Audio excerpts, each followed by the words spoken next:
अस्सलाम वालेकुम स्टूडेंट्स, कैसे हैं आप लोग। उम्मीद है खैरियत से होंगे। आज का हमारा टॉपिक है कंपाउंड के बारे में। ठीक है जी। कंपाउंड क्या होता है? Compound is a substance made up of two or more element chemically combined together in a fixed ratio by मास।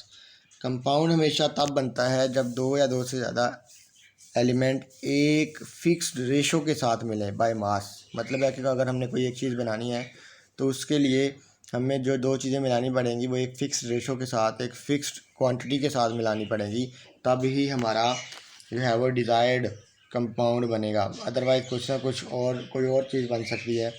जैसे कि अगर हमने यहाँ पर एग्जांपल दे रहा है, as a result of this combination element loses their own property and produce new substances that have entirely different property. मगर अगर हमने कंपाउंड बनाया है तो वो कंपाउंड जो है वो जिन कंपोनेंट से मिलकर बनता है वो कंपोनेंट अपनी आइडेंटिटी खो देते हैं और नया कंपाउंड बनता है उसकी प्रॉपर्टी डिफरेंट होती हैं।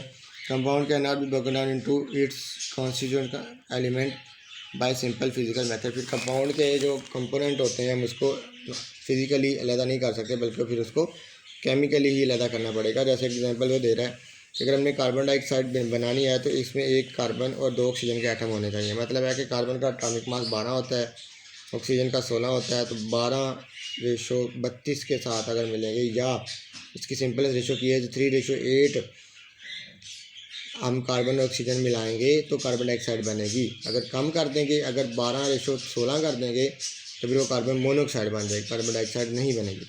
तो अगर वाटर हमने बनाना है तो उसके लिए एक हाइड्रोजन दो ऑक्सीजन चाहिए। अगर नॉर्मली हम एटम की बात करें, अगर उसके एटॉमिक मास की बात करें तो 1:8 बाय मास के साथ जो है वो वाटर बनेगा। ठीक है जी। तो आप कंपाउंड की डेफिनेशन याद करेंगे और ये दो एग्जांपल है, दोनों में से कोई एक एग्जांपल आप याद कर सकते हैं। ठीक है। अगर दोनों पूछे जाए तो दोनों करेंगे। कंपाउंड को दो तरह के कंपाउंड होते हैं, एक आयनिक कंपाउंड होते हैं और एक कोवलेंट कंपाउंड होते हैं। आयनिक कंपाउंड जो होते हैं जो अपोजिटली चार्ज आयन के अट्रैक्शन से बनते हैं वो आयनिक कंपाउंड कहलाते हैं। और आयनिक कंपाउंड का जो है वो फार्मूला यूनिट कहलाता है, उनको जिससे रिप्रेजेंट किया जाता है।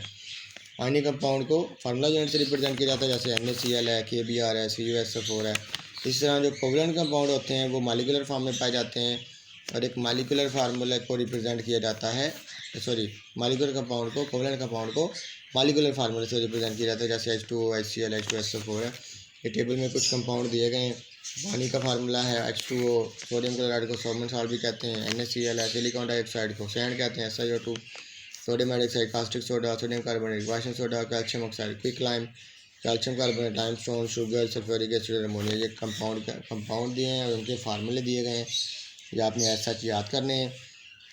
ऑलवेज यूज़ में है स्टैंडर्ड सिंबल। जब भी हम किसी एलिमेंट का सिंबल लिखते हैं तो वो स्टैंडर्ड लिखना पड़ता है, हमें स्टैंडर्ड लिखना चाहिए जो कि हमें सिस्टम इंटरनेशनल में बताया गया है।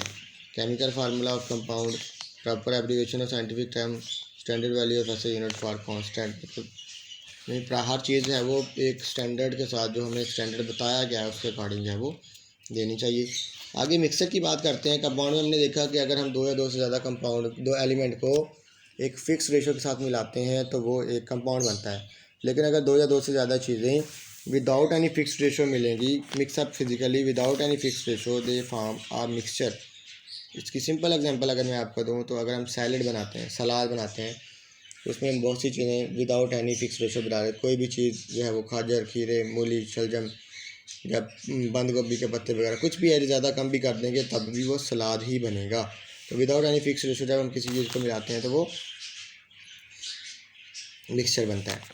और mixing of the component substances. और दूसरी बात ये होती है कि कंपाउंड की हम देखते हैं, कंपाउंड के अंदर जो उसके एलिमेंट होते हैं वो अपनी आइडेंटिटी खो देते हैं, नए सब्सटेंस बन जाते हैं, जबकि मिक्सचर के जो कंपोनेंट होते हैं वो आइडेंटिटी नहीं खोते बल्कि अपनी आइडेंटिटी बरकरार रखते हैं।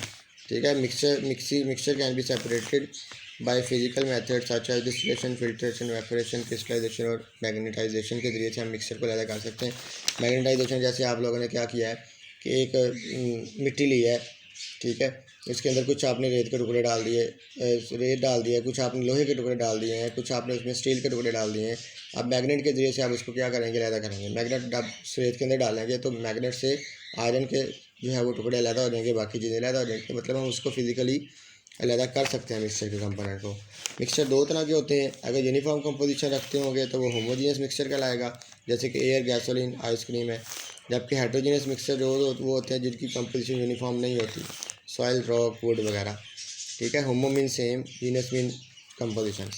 एयर है, देखिए अब एयर में कितनी कार्बन डाइऑक्साइड है, ऑक्सीजन है, मीथेन है, नाइट्रोजन है, इतनी, लेकिन हमें एक ही तरह के होमोजीनियस नज़र आ रही है, सेम नज़र आ रही है। ठीक है, जबकि रॉक, वुड वगैरह है, लकड़ी, सॉइल है, इसमें हर चीज़ हमें अलग अलग नज़र आ रही होती है, लेकिन वो मिक्सर बना हुआ होता है तो वो क्या कहलाता है, हेट्रोजीनियस मिक्सर कहलाता है। ठीक है जी, अल्लाह हाफिज़।